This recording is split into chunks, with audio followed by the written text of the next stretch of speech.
Dire que le plan de sortie de crise au Mali a du plomb dans l'aile, c'est un euphémisme. Les conclusions et recommandations des chefs d'État de la CEDEAO se sont heurtées aux velléités de changement de l'opposition malienne. Cette dernière a rejeté la main tendue du Premier ministre Boubou Cissé qui appelle de tous ses voeux à la formation d'un gouvernement d'union nationale.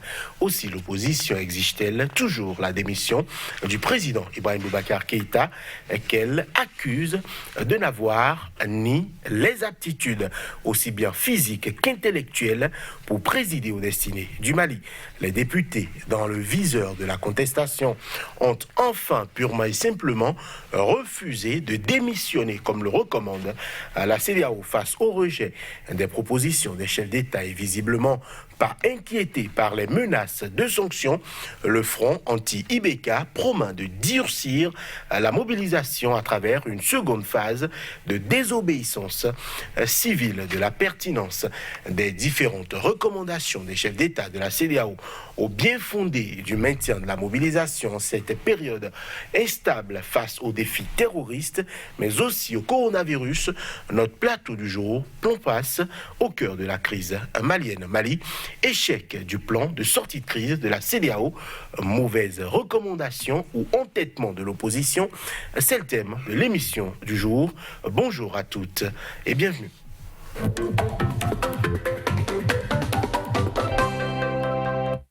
À nos côtés aujourd'hui, Dieudonné Lokossou, bonjour. Bonjour, mon cher ami. Un panafricaniste, vous êtes ancien secrétaire général de la CSA Bénin. Face à vous aujourd'hui, Lamine Tissé, bonjour. Bonjour, Johannes. Vous êtes écrivain, expert en communication politique. Messieurs les chefs d'État s'étaient déplacés pour Bamako afin d'y rencontrer toutes les parties à la crise malienne et permettre de débloquer la situation. Est-ce que, selon vous, Dieudonné Lokossou, on pouvait s'attendre à un tel rejet? Je crois que c'est ça la dignité d'un peuple. Et on a dit que quelqu'un est élu démocratiquement, il est à son deuxième mandat, il vient de faire à peine 2 ans. C'est en 2023 qu'il doit passer le témoin. Il ne répond pas du tout aux attentes des Maliens. Sur tous les plans. La guerre, un lieutenant a pris un certain Sanongo, a pris le pouvoir, il a chassé un général pour prendre sa place. Mais bon, il y a eu les injonctions de la CEDEAO, tout ça. Il est parti, mais il n'a pas bougé, il n'a pas pu changer les donnes. Et celui-ci est arrivé, je vais parler de Ibeka, mais il fait un peu ce qu'il veut, il se fout pas mal du peuple. Et moi, je félicite. On ne peut pas parler maintenant de l'opposition. Il est élu démocratiquement, c'est le peuple qui est en train de le vomir. Et je vais faire un bref rappel de l'histoire de ce peuple, qui est un peuple courageux. À l'indépendance, c'était Modibo Keïta. Comme le coup d'État était à la mode, il y a un lieutenant, Moussa Traoré, qui l'a renversé sous de fallacieux prétextes et on l'a envoyé au bagne, dans le désert. Il est mort un peu dans l'indignité.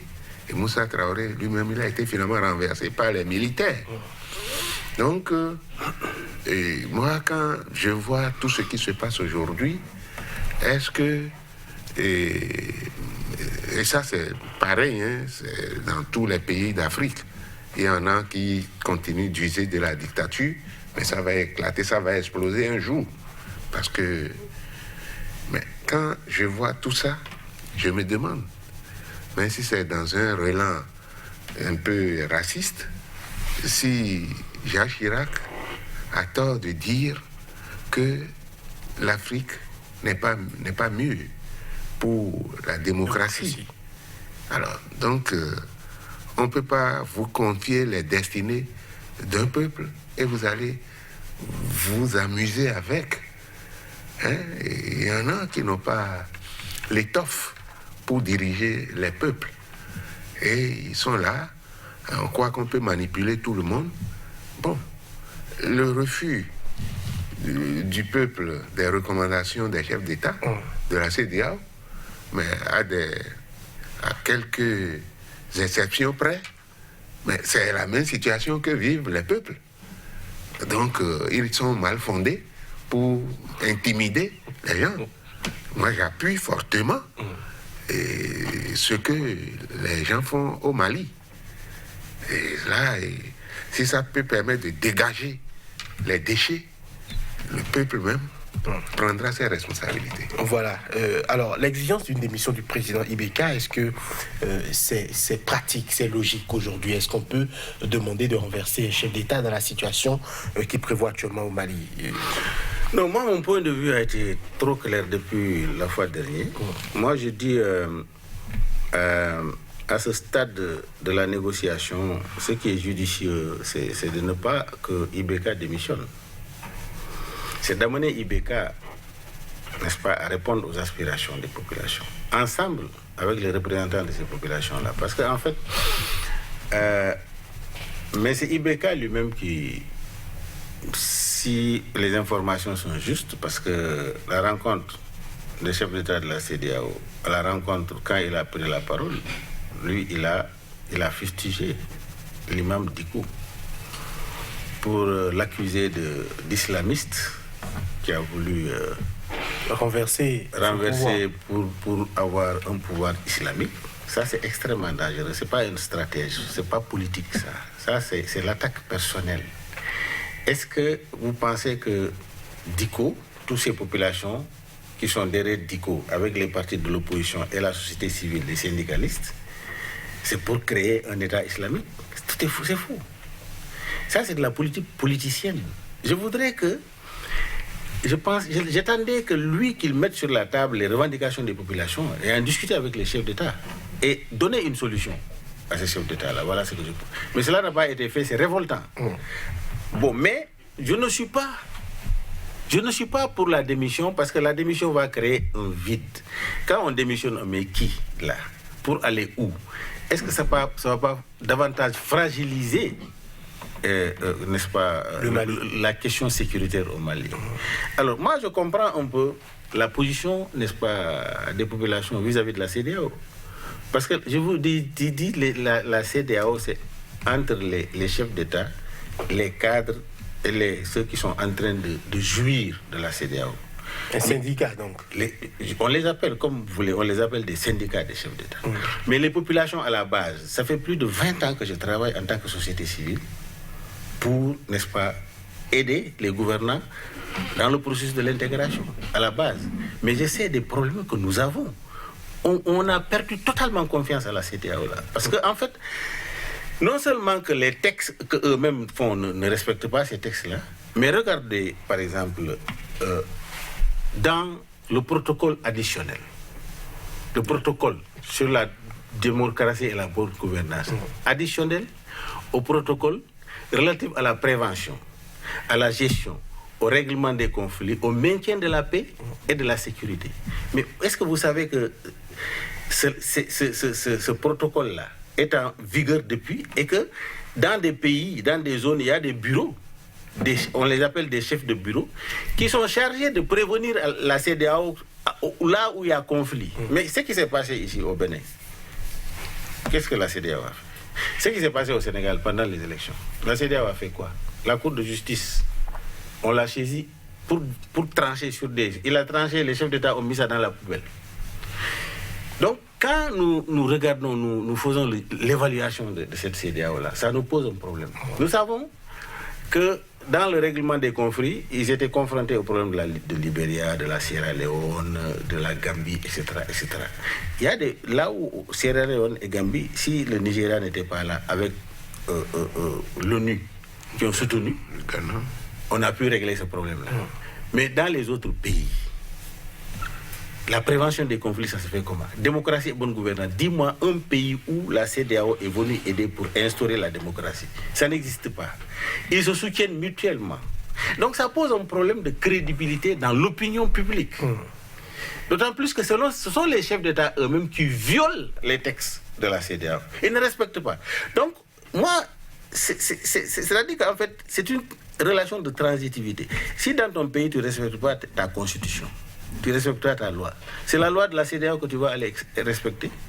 Donc, c'est un manque de confiance totale entre les populations et leurs dirigeants. Ce qui justifie donc le refus. Ce refus-là, parce que ce refus-là, s'il y avait la confiance qui est établie, mais tout ce que la CEDEAO dit, ça se fera.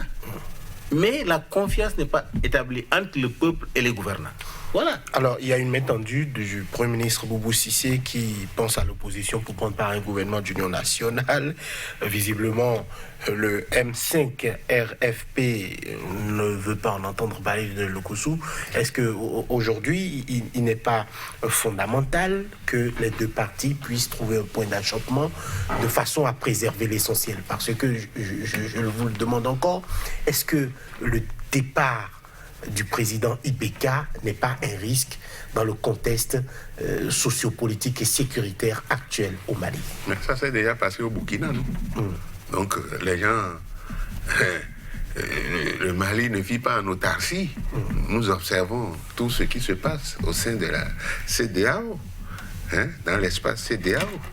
Alors, les gens interprètent les lois selon leur volonté de domination.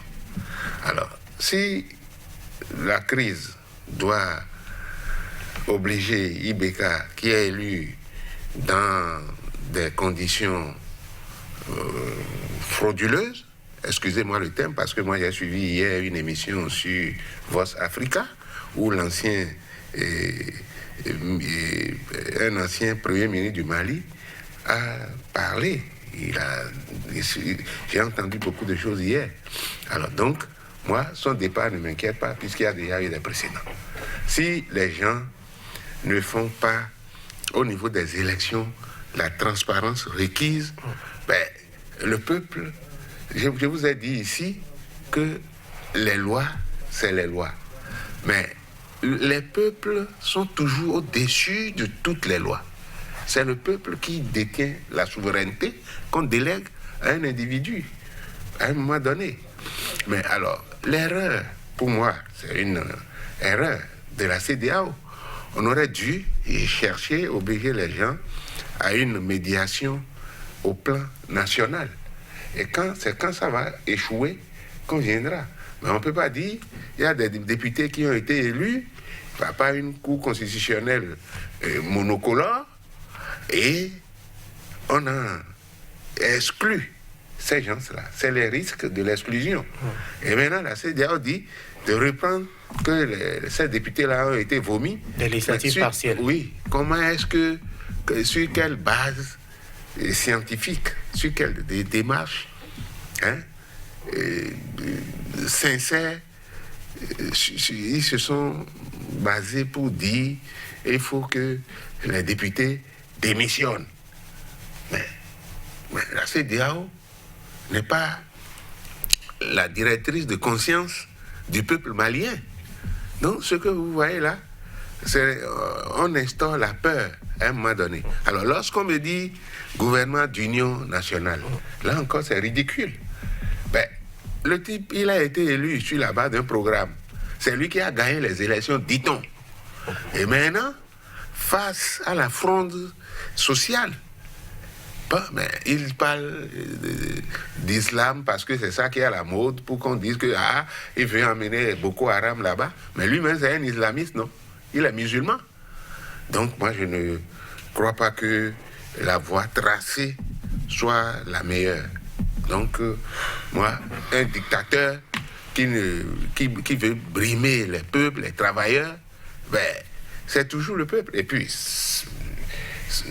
pour vous parler encore, pour aller encore plus loin, mais le soulèvement du 3 janvier 1966 au Burkina, ce n'est pas fortuit.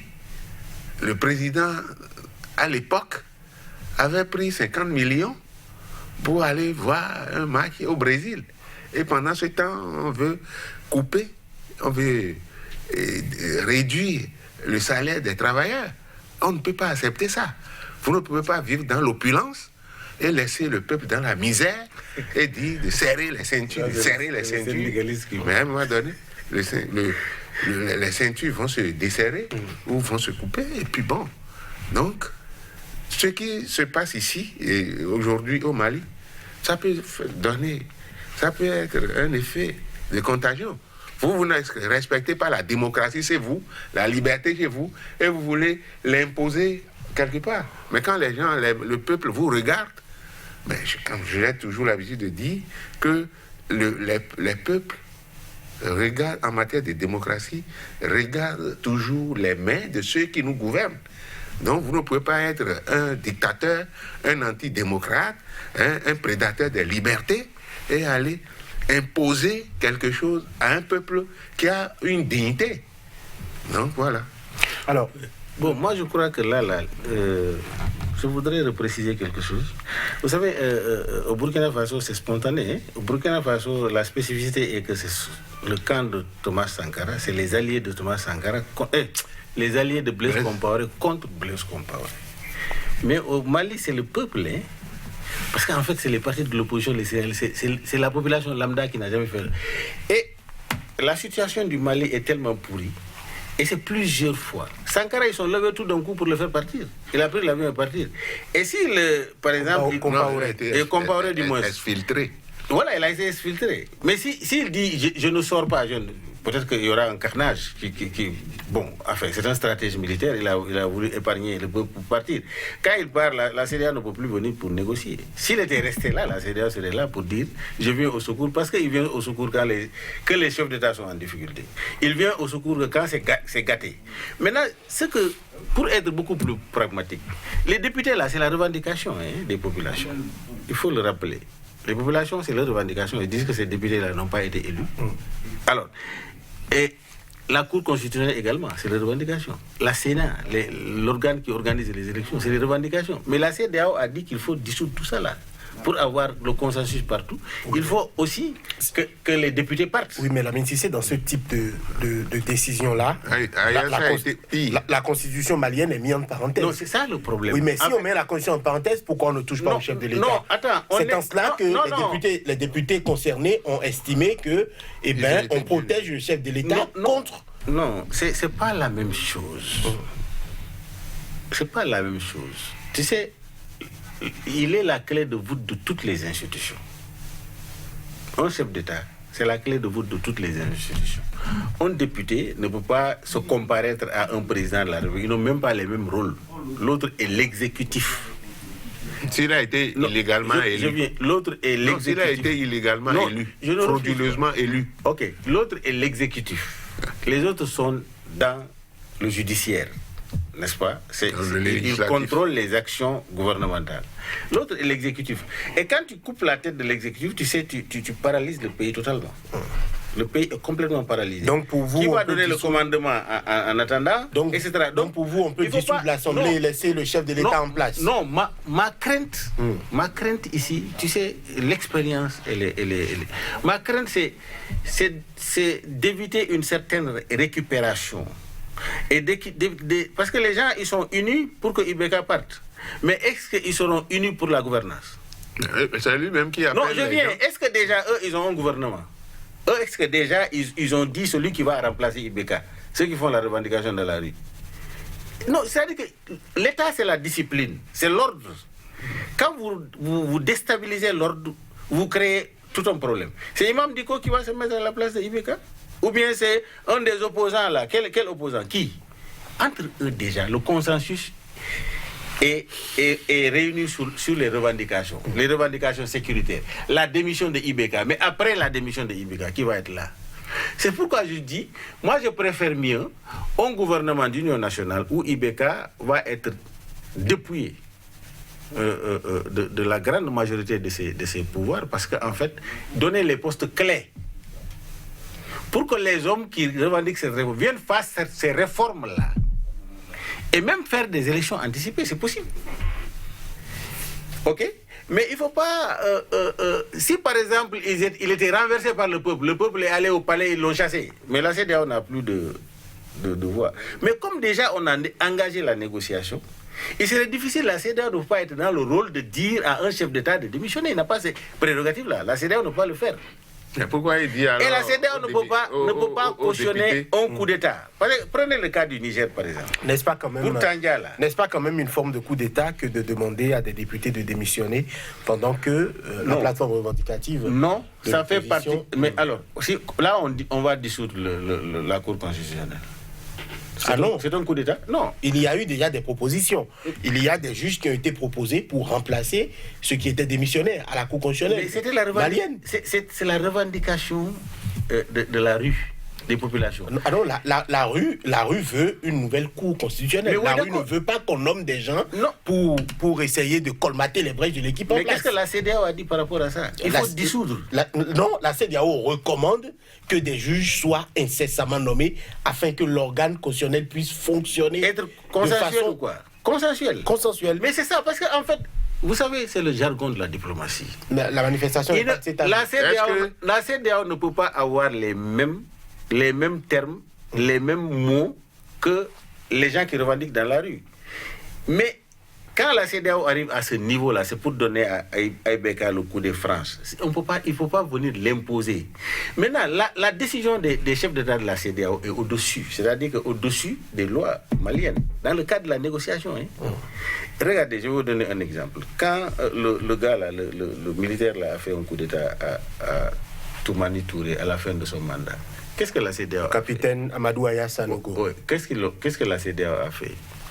Ils l'ont dit dans les 24 heures de remettre le pouvoir. Il a refusé. Ils ont bloqué toutes les frontières parce que le Mali n'a pas de port. Donc ils l'ont asphyxié. Il est obligé de donner le pouvoir. Tandja, le jeune homme, le soldat qui a fait le coup d'État à Tandja, c'est pas la CEDEAO qui lui a dit de faire le coup d'État. Mais la CEDEAO a pris acte. Il est venu maintenant pour aider à rétablir l'ordre. C'est ce que j'ai dit. La CEDEAO ne peut pas, un président qui a été élu par des institutions de la République, que ça soit... Le peuple a son rôle à jouer. C'est-à-dire que je suis pour la revendication de ce peuple-là. Et je dis bravo à ce peuple-là qui est en train de donner l'exemple au peuple des autres pays de l'Afrique de l'Ouest. OK? Parce que ce qui se passe au Mali, là, c'est pire au Niger, c'est pire au Sénégal, c'est pire ici au Bénin, c'est pire ailleurs. Mais où se trouve ce peuple-là? Ce peuple a préféré aller donner sa vie et de changer. Donc je dis, je dis bravo. Mais à un moment donné du combat politique, quand vous arrivez où les chefs d'État, des gens venus pour négocier, il faut pas permettre l'arbre sur lequel vous êtes assis, permettre de casser les branches de cet arbre-là. Moi, c'est mon inquiétude, parce qu'en fait, j'ai vu par ailleurs, ça a été de la récupération au Burkina Faso. Ils ont utilisé les populations, mais est-ce que depuis qu'ils sont assis là, ils sont en train de faire ce que la population demande? Est-ce que leur gouvernance est mieux que la gouvernance de Blaise Compaoré aujourd'hui? Voilà le problème fondamental sur lequel il faut analyser. Alors, pour dire... Parce que le Mali est un neuf. Le peuple ne peut plus récupérer Blaise Compaoré. Dieudonné Logossou, j'allais vous demander, est-ce que aujourd'hui les menaces de sanctions des chefs d'État à l'endroit donc des personnes qui iraient contre leurs décisions, est-ce que ces menaces-là ont un quelconque poids dans la réaction ou dans les décisions de la manifestation? Je crois que on n'avait pas besoin d'aller aussi loin. On n'a pas besoin de menacer un peuple. Parce que ailleurs, c'est pire.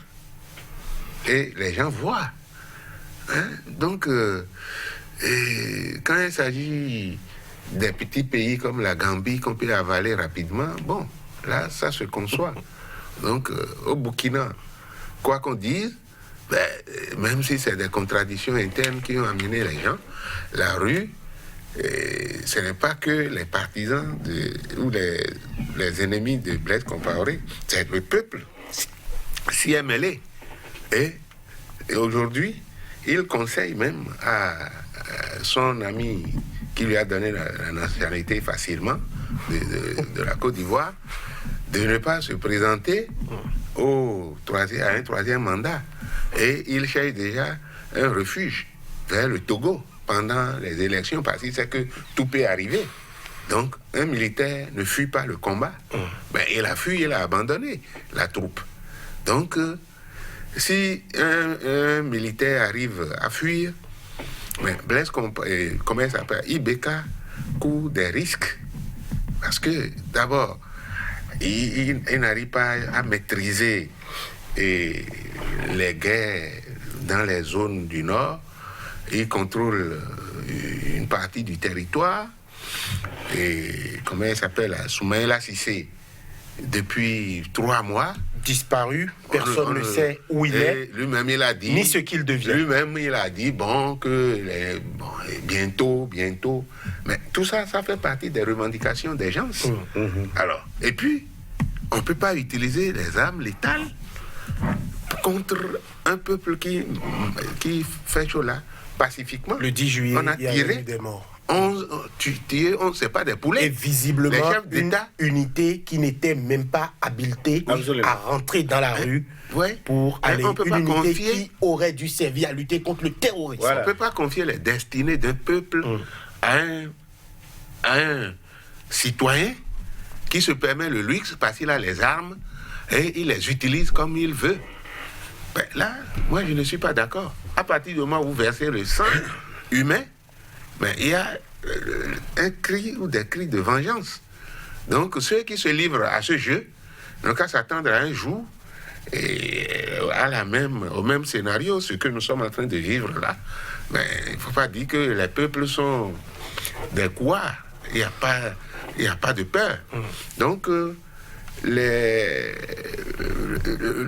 CEDEAO doit être prudente. Dans la mesure où elle fait 2 poids et 2 mesures. Ça dépend des pays. Et moi, je ne sais pas ce que la CEDEAO a réglé ici, par exemple, où nous avons aujourd'hui un parlement monocolore. Et un des députés de la mouvance a fini par reconnaître ça. Et lui-même, il a dit. Donc, je ne fais que le paraphraser. Alors, donc, est-ce que dans quel espace de la CEDEAO on a un parlement de ce genre? Alors, est-ce qu'un citoyen a le droit de créer 2 partis? Alors, parce qu'on dit, les 2 partis qui sont là, c'est pour le chef de l'État. Il est père de jumeaux, mais qui est son fils finalement? Voilà un peu les anomalies. Je vais pas... Qui vous font penser que la CEDEAO n'est pas forcément... Non, ça devient un syndicat comme nous. On est là pour protéger les dictateurs. Lamine Cissé, vous qui êtes très impliqué dans, on va dire, le processus et l'organigramme de la CEDEAO depuis tant d'années, est-ce que vous êtes d'accord avec l'analyse? Non, il a vu juste, même en Gambie. La Gambie, vous savez ce qui a facilité le problème de la Gambie, la CEDEAO a eu la même mise parce que la Gambie est dans le Sénégal. La Gambie ne partage ses frontières qu'avec le Sénégal. Et la Gambie, le chef d'État qui était là-bas, était impliqué dans l'insécurité en Casamance. Donc c'est une occasion de l'extirper, de le faire sortir. C'était un problème à régler justement par là. Donc ça là, je crois que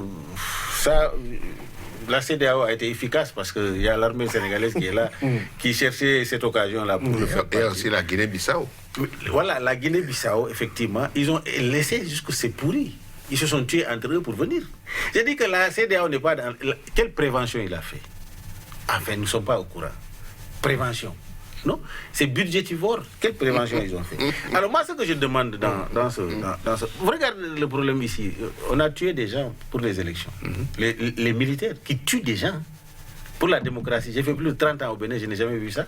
Mais la CEDEAO était venue, l'avion est venu, je ne sais pas comment, ils sont partis, rien n'est fait. Ils se sont allés là-bas, ils se sont rencontrés pour féliciter, quoi, pour dire qu'il y a progrès. Mais ça dit que je ne comprends pas cette CEDEAO-là.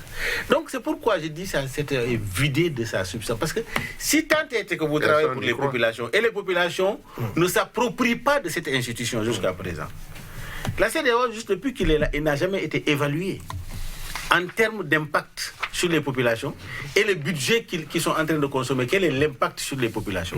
Maintenant, quand vous voyez Ibrahim Boubacar Keïta n'est pas sorti de nulle part, est sorti de quelque part. Hein. Il est de Soundiata Keïta. Qui?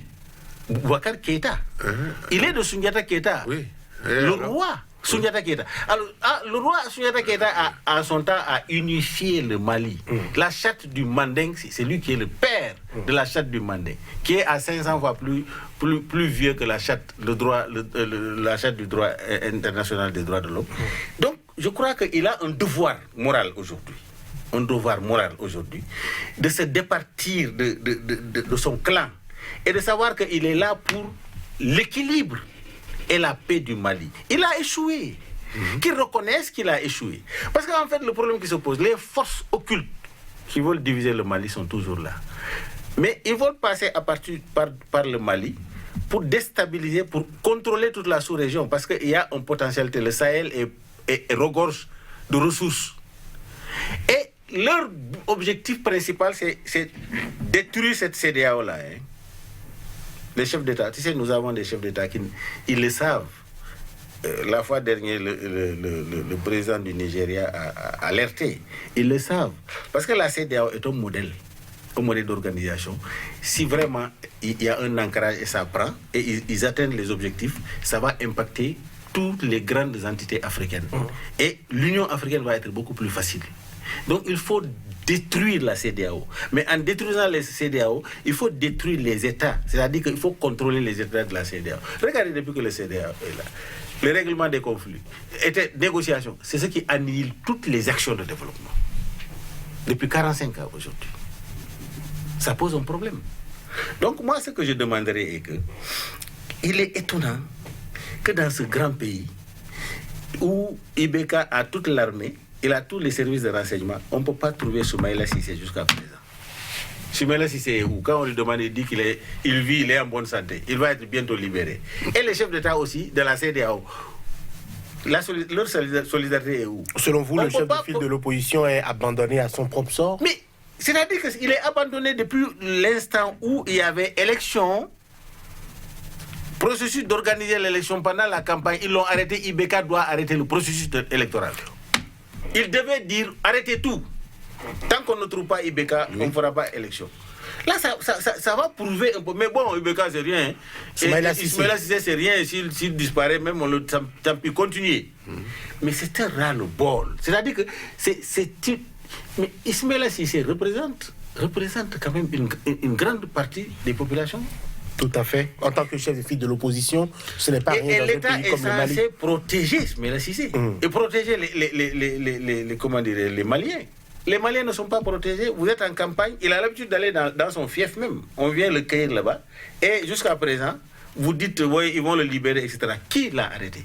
Personne n'a dit qui l'a arrêté jusqu'à présent. Il est dans les mains de qui? Personne. Mais ça là seulement est une source de tension. Ça là seulement, on doit renverser Ibeka à cause de ça. Ça seulement, il devait démissionner. J'étais à sa place, je démissionne. Mais quand même. Maintenant, si on est à un stade de la négociation, ce qui veut dire que il ne faut pas répondre à la violence par la violence. Parce que le Mali est très fragile en ce moment-là. Mon problème est que Ibeka n'a qu'à se départir de son boubou et descendre. Appeler. Parce que s'il est vraiment sincère dans sa négociation, ils vont trouver un terrain d'entente. Ils vont trouver un terrain d'entente qui n'a qu'à donner à ces gens-là, aux populations, ce qu'elles veulent. Ce qu'elles veulent pour qu'on avance. Au moins, elle va terminer bien son mandat.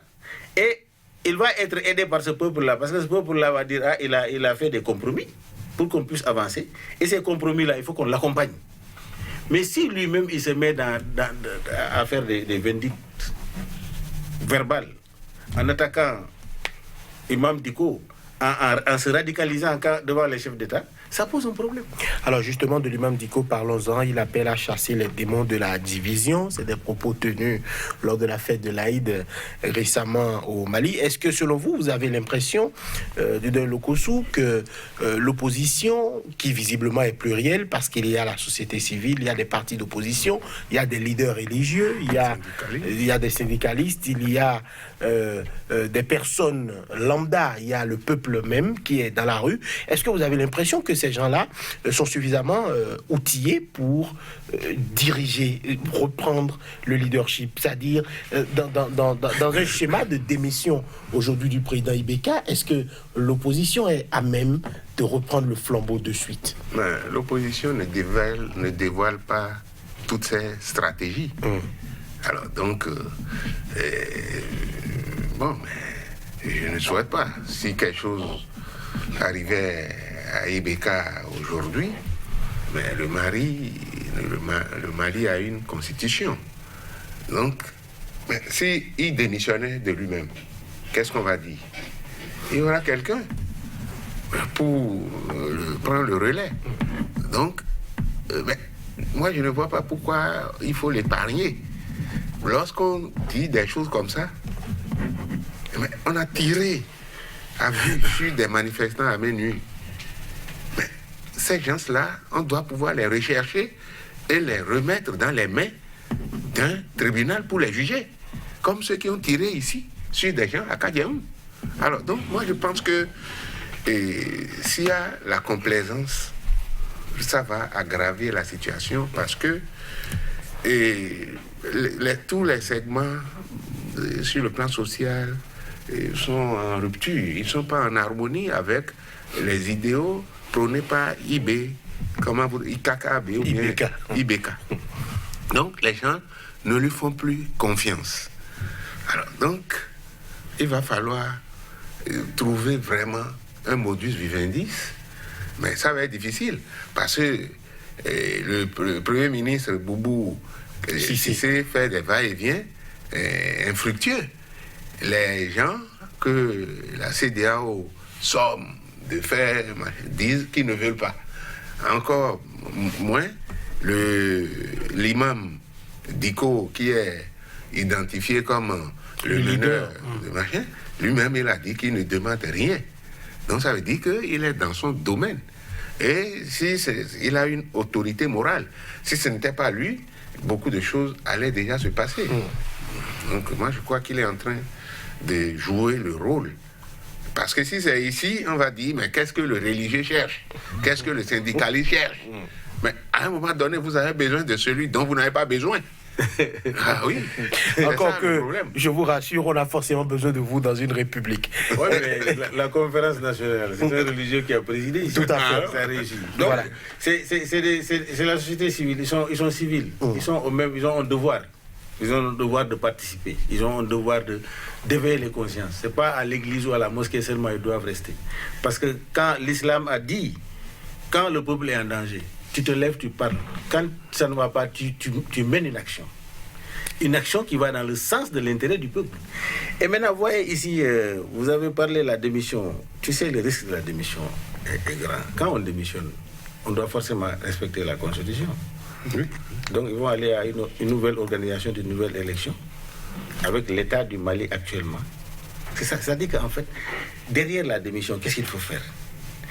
C'est lui qui va être là pour commander, pour organiser une élection transparente. D'autant plus que toutes les institutions sont à la solde du président de la République. C'est ça, moi, mon inquiétude se pose à ce niveau-là. Parce que si le peuple le renversait et qu'il quittait lui-même de lui-même, la CEDEAO viendra pour aider à organiser. Mais Ibeka est en place. OK? Il y a une revendication populaire très forte qui peut renverser Ibeka. Parce que ce peuple malien que je vois là est prêt à mourir. Parce que ce n'est pas une des premières. Ils ont l'habitude de se sacrifier. C'est un peuple brave. Ils sont prêts à mourir pour avoir gain de cause. Mais n'allons pas jusque-là. Moi, je ne veux pas qu'il y ait encore de tueries. Je souhaiterais que la négociation aboutisse. Mais que les responsables syndicaux, qu'ils s'assoient à la table et imposer leur point de vue. Parce que ces députés qui disent qu'ils ne vont pas démissionner, ils ne font pas preuve de patriotisme. Ils ne font pas preuve de patriotisme. Il est reconnu qu'ils ont été très mal élus. Mais ils n'ont qu'à aller aux élections encore.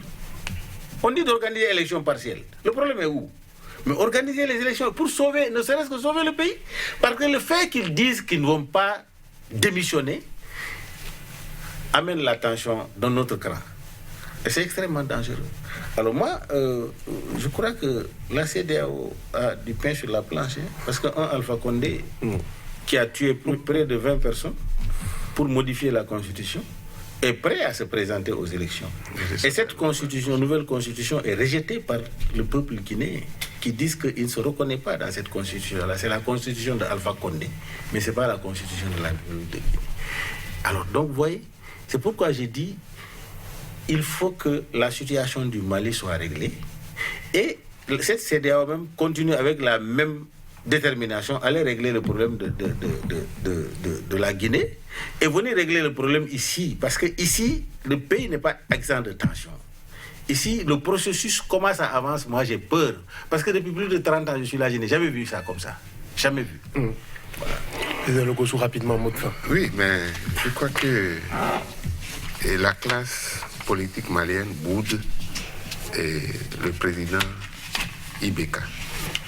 Les recommandations de la CEDEAO sont rejetées, ipso facto. Donc, il va falloir que la CEDEAO revoie sa copie et donne aussi dans les États qui sont affiliés, enfin, qui sont partie prenante de la CEDEAO, que les gens observent un minimum de démocratie. Parce que, comme je l'ai dit, les gens regardent toujours les mains de ceux qui nous gouvernent. Oui, voilà.